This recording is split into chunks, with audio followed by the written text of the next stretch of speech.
Task അവസാനിച്ചു എന്ന് big boss പറഞ്ഞ ശേഷം അനീഷ് പിന്നീട് സംസാരിച്ചല്ലോ. അപ്പോഴേക്കും നമ്മുടെ അക്ബറും ശരത്തും അബി എല്ലാം കൂടെ ചാടി വരുന്നുണ്ട്. എന്തിനാണെന്ന് എനിക്കറിയില്ല, വെറുതെ അങ്ങോട്ട് തിളക്കിയാണ്.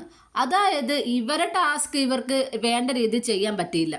ആ ഒരു ടാസ്ക്, അതായത് റാങ്കിങ് ടാസ്കിൽ നമ്മുടെ ഷാനവാസ് പറഞ്ഞൊരു ഐഡിയ ഉണ്ട്. ആദ്യത്തെ പോയിന്റ് അനീഷിന് കൊടുക്കാം, ബാലൻസ് ഉള്ളത് നമുക്കെടുക്കാം, എന്നിട്ട് ഈ പറഞ്ഞ പോലെ പണിപ്പൂര് ടാസ്കിൽ പോകാം. അന്ന് ഈ പറഞ്ഞ അക്ബറും ശരത്തും അഭിയും ഒക്കെ ഈ പറഞ്ഞ ഒരു ഭയങ്കര ഷോ ആയിരുന്നു. ഇവനെ പറഞ്ഞു വിട്ടിട്ട് ഞങ്ങൾക്ക് പോയിന്റ് വേണ്ട, ഈ ഇട്ടിരിക്കുന്ന വസ്ത്രം മതി, ഈ ഫുഡ് മതി എന്നൊക്കെ പറഞ്ഞ ആളുകൾ ഇപ്പോൾ 1000 പോയിന്റിന് ഭയങ്കര വിലയുണ്ട്, ഇവർക്ക് മുട്ടയടിക്കണം, ഇവർ സംസാരിക്കണം, ഇവർ അങ്ങനെ ചെയ്യണം, ഇങ്ങനെ ചെയ്യണം, എന്തൊക്കെയായിരുന്നു. അന്ന് ഇവർക്ക് ചെയ്യാൻ പറ്റില്ല. ഇന്ന് ഈ പറഞ്ഞ 3 പേരെ ടാർഗറ്റ് ചെയ്യുന്നു. അനീഷിനെ അടിക്കാൻ പോകുന്നു, അനീഷിൻ്റെ തലങ്ങണി എടുത്ത് എറിയുന്നു. ഇതൊക്കെ ഫിസിക്കലാണ്.